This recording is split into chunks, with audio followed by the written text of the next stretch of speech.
Oi, meus amores, bom dia, como é que vocês estão? Ontem a gente terminou falando sobre os amortecedores que impedem a gente de ver. Os amortecedores são o que impedem a gente de ver que a gente tem vários erros, que a gente desempenha vários papéis diferentes. E ele continua falando disso. É muito útil tentar ver o que são os amortecedores e como mentimos a nós mesmos com a ajuda deles. Vamos supor que alguém diga que nunca discute. Nesse caso, se de fato tiver uma firme convicção de que jamais discute, poderá discutir tanto quanto queira, sem nunca perceber isso. Isso é maravilhoso. Isso é resultado de um amortecedor. Se tivermos certo número de bons amortecedores, estaremos totalmente livres de contradições desagradáveis. Os amortecedores são inteiramente mecânicos. Um amortecedor é como uma peça rígida, não se adapta, mas desempenha o seu papel muito bem.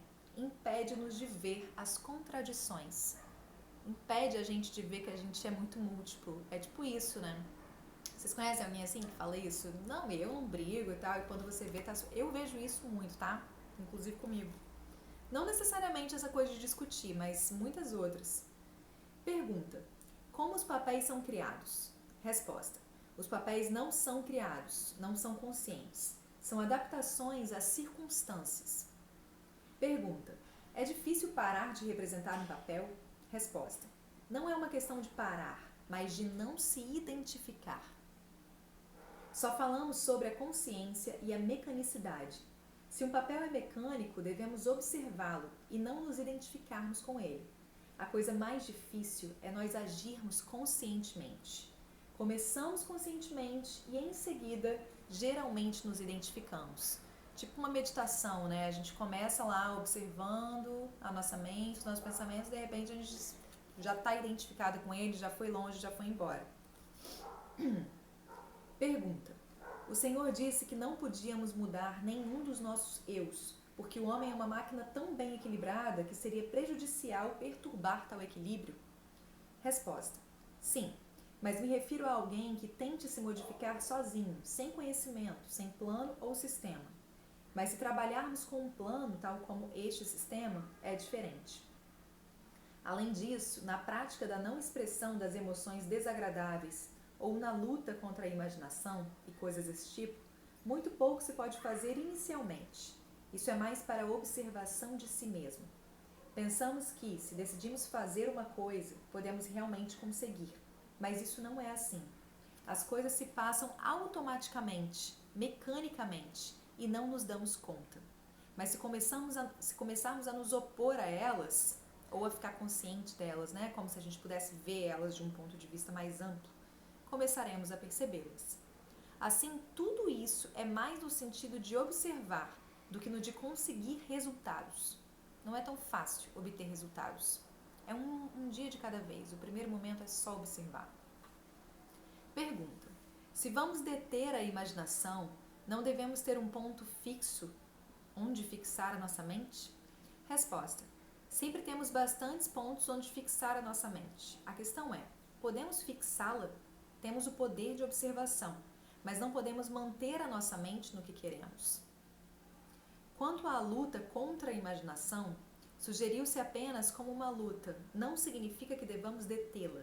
Lembrando que aqui ele fala sobre imaginação não no sentido de criatividade, é aquela imaginação tóxica, de você começar a se preocupar com uma coisa e começar a criar 1 milhão de coisas ruins que podem advir disso, e o que pode acontecer, e aí você já está acreditando nisso. É esse tipo de imaginação que ele está falando. Precisamos de muito mais energia do que a que temos para parar a imaginação. Só podemos tentar pará-la. Não podemos fazer nada, só tentar. Quando tento me lembrar de mim mesmo, uma pergunta. Quando tento me lembrar de mim mesmo, não posso pensar, fazer mais nada. O que eu entendi é que essa pessoa está dizendo que quando começa esse processo de tentar se observar, ela fica com o pensamento tão focado nisso que fica travada, assim. Aí a resposta: é verdade, isso mostra o quanto é difícil. No início, nas primeiras tentativas que fazemos para sermos conscientes de nós mesmos, temos que utilizar todas as nossas forças mentais, de modo que não resta nada. Mas isso não significa que será sempre assim.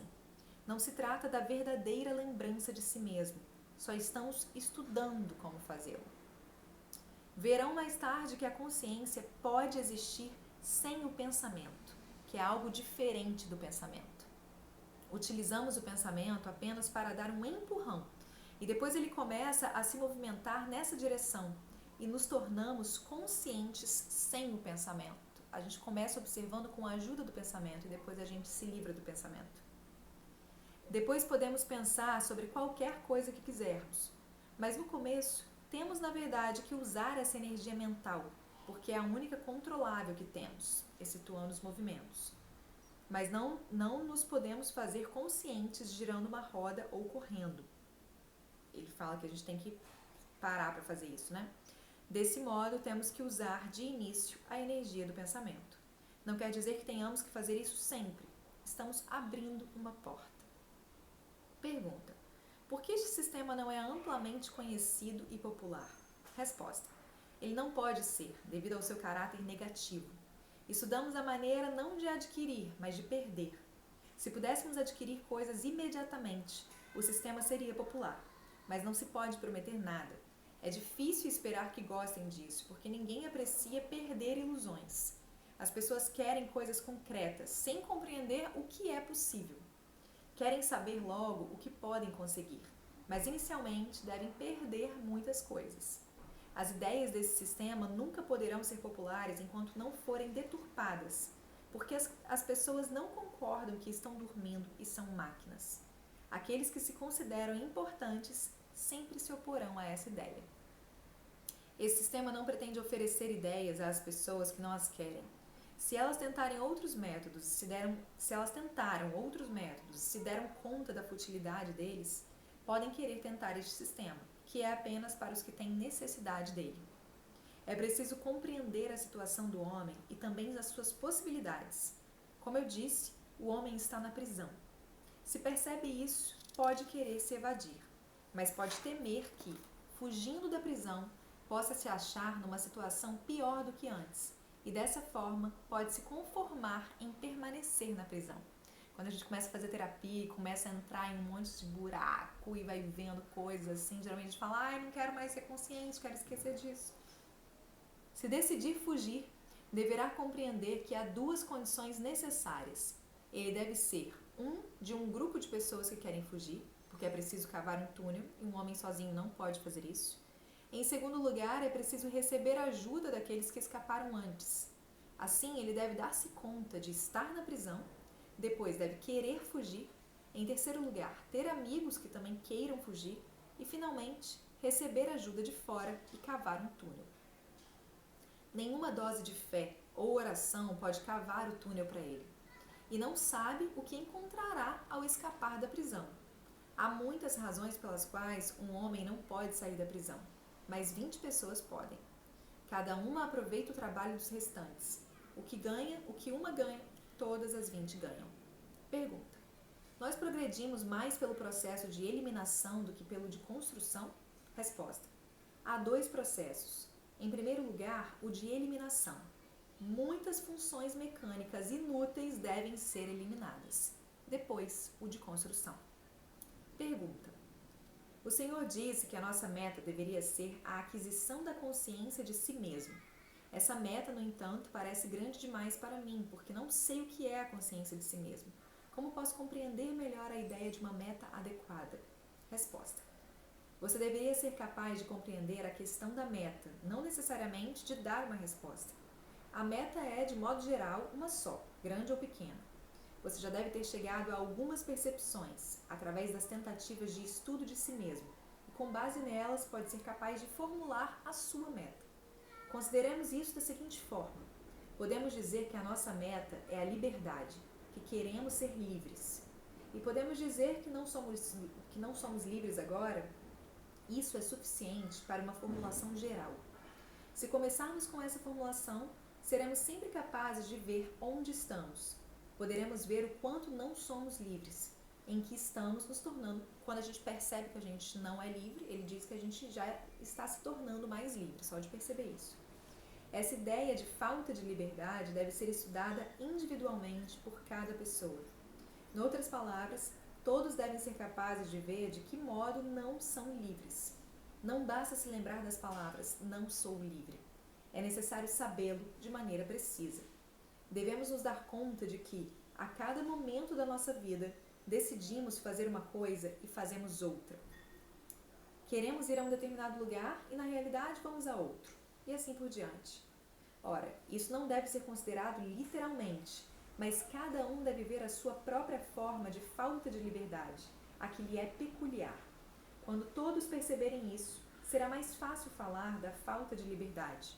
Por exemplo, eu tenho uma prova amanhã e eu falo, não, eu tenho que estudar. Aí eu vou e fico no Instagram. Ele está dizendo que isso é uma forma de falta de liberdade. E que isso são muitas forças mecânicas também atuando na gente. É o que ele acredita.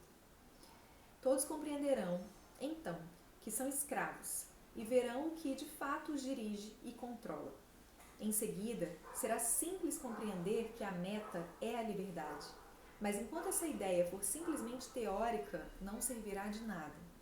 Só servirá ao nosso propósito de compreender o que queremos, se percebermos essa escravidão individualmente, na nossa própria vida, pela nossa própria experiência prática. Observar esses pequenos momentos. Cada um de nós deve ver em que não é livre. Uma pessoa quer saber e não pode, ou porque não tem tempo, ou talvez não tenha nenhum conhecimento preparatório. Outra pessoa quer ser, quer lembrar-se de si mesma, quer fazer de uma certa maneira.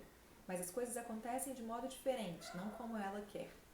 Quando compreende isso, vê que a sua meta é a liberdade. E para ser livre, deve-se ser consciente. Pergunta: mas liberdade apenas para uns poucos, não para todo mundo? Resposta: só podemos pensar em nós mesmos. Vocês não me podem dar liberdade para mim. Assim, de que serve pensar em mim? Mas talvez possamos ajudar outra pessoa a encontrar algo que a ajude a se tornar livre. Mas só quando nós mesmos obtivermos algo, só quando nós mesmos nos tornarmos livres, é que a gente pode ajudar o outro a se tornar. Podemos nos tornar mais livres do que somos agora, mais livres em relação ao nosso estado atual, um dia de cada vez. Pergunta: será possível determinar as influências da vida que destroem a liberdade mais do que qualquer outra coisa? Resposta: as influências que aumentam a nossa escravidão são as nossas ilusões, e em especial a ilusão de que somos livres. Imaginamos que somos livres e isso nos torna 10 vezes mais escravos. Essa é a principal influência contra a qual podemos lutar. Há muitas outras influências contra as quais temos de lutar, mas essa é a inicial, a primeira. As nossas ilusões sobre a nossa posição, a nossa liberdade. Assim, antes de mais nada, é necessário sacrificar essa ilusão da liberdade que pensamos ter. Se tentarmos sacrificar essa ilusão, talvez cheguemos à possibilidade de sermos realmente mais livres. Se a gente consegue reconhecer onde a gente não é livre, que forças que atuam em mim, que fazem eu me desviar do meu curso, do que eu quero fazer, talvez com isso eu consiga ficar mais consciente. E aí sim caminhar para de fato ser livre, de acordo com tudo que ele fala aqui. Isso. Hoje é o nosso 11º dia de leitura. Que maravilha! Se você está curtindo, compartilha para que essa leitura possa chegar em mais pessoas. Um beijo grande e até amanhã.